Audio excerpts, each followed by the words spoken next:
Chapter 5. Chester Goes into His Act. The next morning, I was awakened by a scream. "Robert! Robert! Come down here right away! There's something wrong in the kitchen!" For a moment, panic seized me. I thought she'd run out of dog food, but then I remembered the events of the previous evening. Mr. Monroe came bounding down the stairs. "Chester! Chester!" I cried. "Did you see Mr. Monroe? His face has turned white. It's Bunnicula, isn't it?" "No," he said calmly. "It's shaving cream, you idiot." Okay, I'm sorry. That's really funny. Okay, I'm good. By now the excitement in the kitchen was at full throttle. The table was covered with Bunnicula's handiwork. There were white beans, and white peas, and white squash, and white tomatoes, and white lettuce, and white zucchini. "What can it mean, Robert?" Mrs. Monroe was saying. "I'm getting worried. One tomato is a curiosity, but this is unheard of. There must be something wrong with our refrigerator. That's it. It's turning all the vegetables white."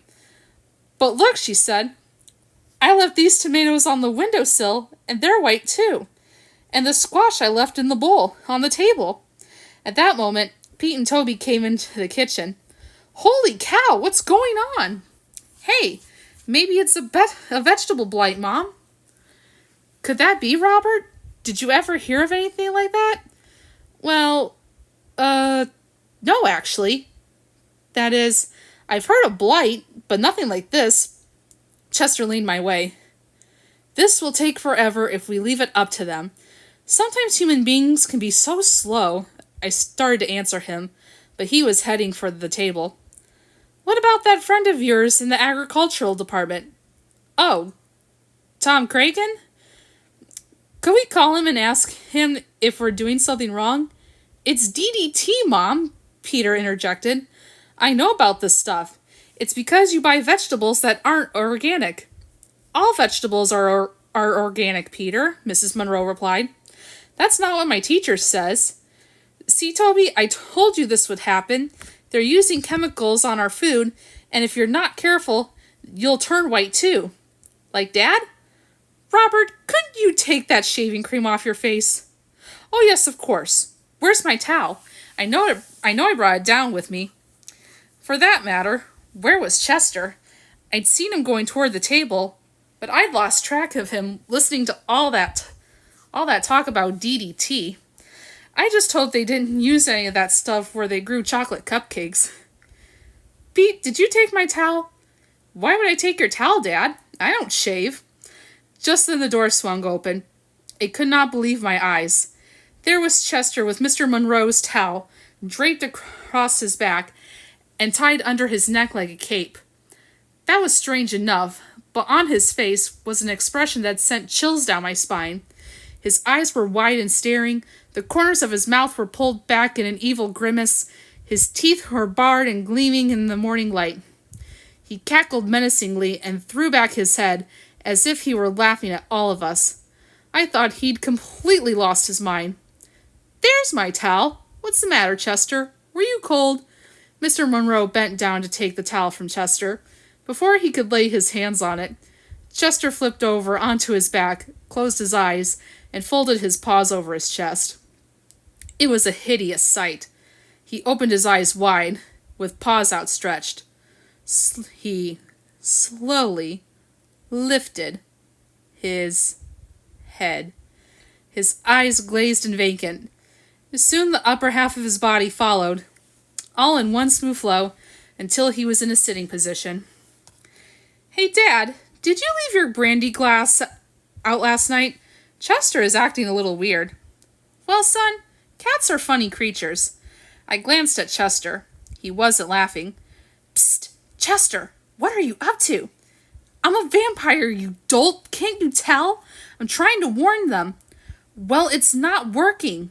You'd better think of something else." Chester frowned, apparently deep in thought. "So you see, Toby," Mr. Monroe was explaining, "all cats are as individual as all people. Maybe he just wants to get our attention. Isn't that right, kitty cat?"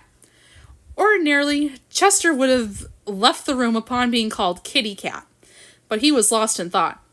Come on, Chester. Give me back my towel. Mr. Monroe moved toward Chester. Chester's eyes lit up. He looked at me and smiled. I sensed I was not going to like what he had in mind. I was toying with the motion of slinking under the table when Chester fixed me with his eyes. How deep they were, like black pools. I felt myself floating, lost in them, my will no longer my own. I felt an inexplicable urge to murmur, "Yes, master," when he walked slowly, steadily toward me. As he drew nearer, I found myself unable to move. He stopped before me, never taking his gaze from me, and lunged. Yow! Mom! Chester bit Harold on the neck! Oh, that wasn't a real bite, was it, Chester? That was a love bite. Isn't that cute? Love bite my foot! That hurt! Chester, what's the matter with you? I sputtered. Do I look like a tomato? Well, it doesn't matter anyway, Harold. They don't understand. How can human beings read the same books I do and still be so thick? Our conversation was interrupted. Mrs. Monroe picked up Chester and cuddled him. I was praying she would not add insult to injury by kissing his nose, which she hates more than anything. Poor Chester. Do you need a little love? Do you know what I'm going to do, you big ball of fuzz? Fuzz you. I could tell what was coming. I'm going to kiss you on your little nose.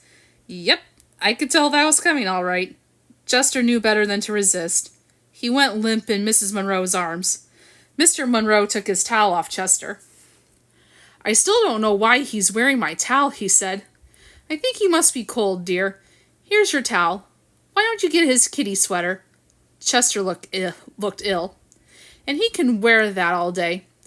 As Chester was being buttoned into his bright yellow sweater, with little purple mice and cowboy hats all over it, Mr. Monroe said, What about those vegetables? Shall I speak to Tom Cragen? Yes, dear, Mrs. Monroe said. Why don't you? I'm sure there's some explanation. In the meantime, I'll change markets. To tell you the truth, I'm really much more worried about Chester. We'd better keep our eye on him. Chester and I did not speak until late afternoon.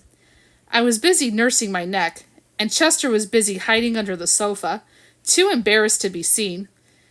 When we did speak at last, it was a brief exchange.